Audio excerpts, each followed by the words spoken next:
ओ मेरी जा प्यार की पुंगी बजाए, ओ मेरी जा प्यार की पुंगी बजाए, আমার সাধনা মিটিল, আশা না ফুরিল। তুমি নিশ্চয়ই ভেবেছো মলু আসলো।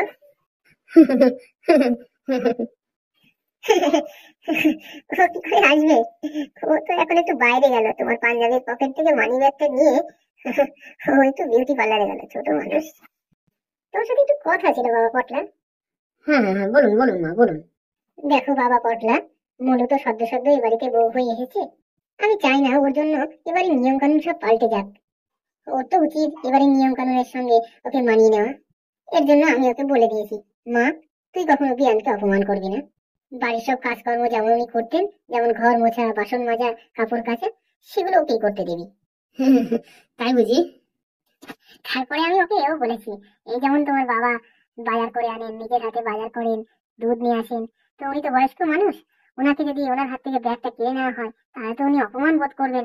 তাই আমি ওকে ওইটাও বলে দিয়েছি, বাবু তুমি শ্বশুর মশাইয়ের হাত থেকে ব্যাগ কেড়ে নেবে না, উনি যেমন বাজার করছেন ওনাকে বাজার করতে দাও, বয়স্ক মানুষ, তার তো ইচ্ছা অনিচ্ছার দাম তোমাকে দিতে হবে।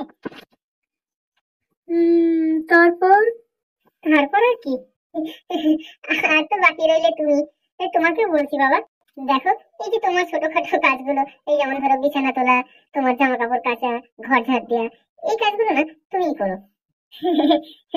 তো তুমি তো ওর প্রতি পরমেশ্বর, আর এই তোমার হাত থেকে এই কাজগুলো কেড়ে নিলে তো আমার অপমান করা হবে, তাই না?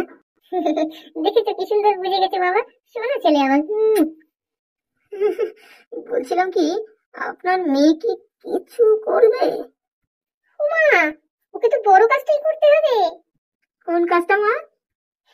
কেন বাবা, তোমার মতো বলদকে সারা জীবন ধরে সামলাতে হবে ওকে? বলো, এটা কি কম কাজ? হ্যাঁ, তা তো বটেই, তা তো বটেই। এই শোনো বাবা, এই মনু আমাকে প্রায় বলছে এই তুমি নাকি রাত করে বাড়ি ফিরছো না। আচ্ছা ব্যাপারটা কি বলো তো? অফিসের ওই রিনা মেয়েটার সঙ্গে তোমার এখনো নাকি ওই ব্যাপারটা হচ্ছে? হ্যাঁ, রিনাটাও তাই বলে জানেন। কি বলে? আসলে আমি ওই রিনাকেও তো আর বেশি সময় দিচ্ছি না, আর ও ফোন টোন করলেও রাত্রেবেলায় ফোন ধরছি না।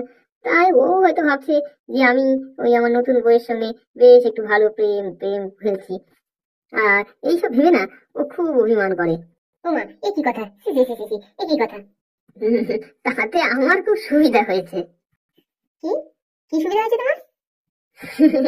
জানি তো, আপনার মেয়ে ভাবে আমি রিনার সঙ্গে, আর রিনা ভাবে আমি আপনার মেয়ের সঙ্গে। মধ্যিখানে আমার যা জীবন হয়েছে, মজার জীবন। বিন্দাস ঘুম দিচ্ছি, বিন্দাস খাচ্ছি, ঘুরছি, মজা করছি, কোনো চাপ নেই। না না, এই কি ভারী অন্যায়ের কথা। এখন তোমাদের বিয়ে হয়ে গেছে, মনুর ইচ্ছা অনিচ্ছা একটু দাম দেবে না, ওকে একটু সময় দেবে না, এই ভারী অন্যায় কথা। সেটা অসম্ভব ব্যাপার, কার স্বাদ হাল্লাক বোঝার শিবের অসাধ্য। মানে? জানেন মা, বলতে নাই, সেদিন আমার স্বপ্নে শিব ঠাকুর এসেছিলেন। তাই?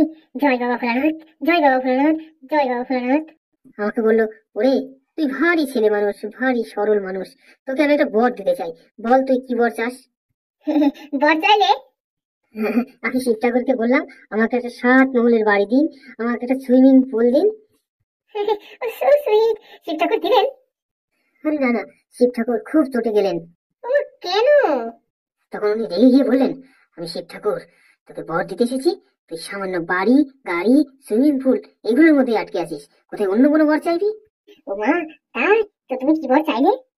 তখন আমি শিব ঠাকুরকে বললাম, বাবা তুমি আমাকে একটা বর দাও বাবা, তুই এমন একটা বর দাও আমাকে যেন আমি আমার বউয়ের মন বুঝতে পারি বাবা।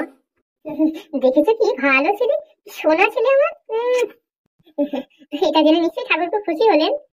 খুশি হলেন কিনা জানি না, তবে তিনি ওই হাতটা তার পেছন দিক দিয়ে জটার মধ্যে ঢুকিয়ে চুলকাতে চুলকাতে আমাকে বললেন, এই বল তোর বাড়ি কোথায় দরকার, কলকাতায় নিবি, মুম্বাইতে নিবি, দিল্লিতে নিবি, না নিউ ইয়র্কে নিবি, না লন্ডনে নিবি, কি গাড়ি নিবি, মার্সিডিজ নিবি, ভলভো নিবি, সুইমিং পুল কোথায় নিবি, তোর 7 তলার ছাদে নিবি, না কোথায় নিবি বল? তুই যদি বাড়িতে নারী রাখতে চাস, ক্যাটরিনা কাইফ থেকে শুরু করে যে কোনো নারী রাখতে চাস, আমি তার ব্যবস্থা করে দিচ্ছি। তো এইসব শুনে আমি বললাম, আমার এসব চাই না, আমি শুধু আমার বইয়ের মন বুঝতে চাই। শুনে তিনি কি বলেন, কি বলেন বলো বলো। তারপর আমাকে ঠাস করে এক চড় মেরে বললো, শালা কোথাকার মানুষ, আমি ভগবান শিব হয়ে পার্বতীর মন বুঝতে পারছি না, আর তুই শালা মানুষ হয়ে তোর বইয়ের মন বোঝার চেষ্টা করছিস।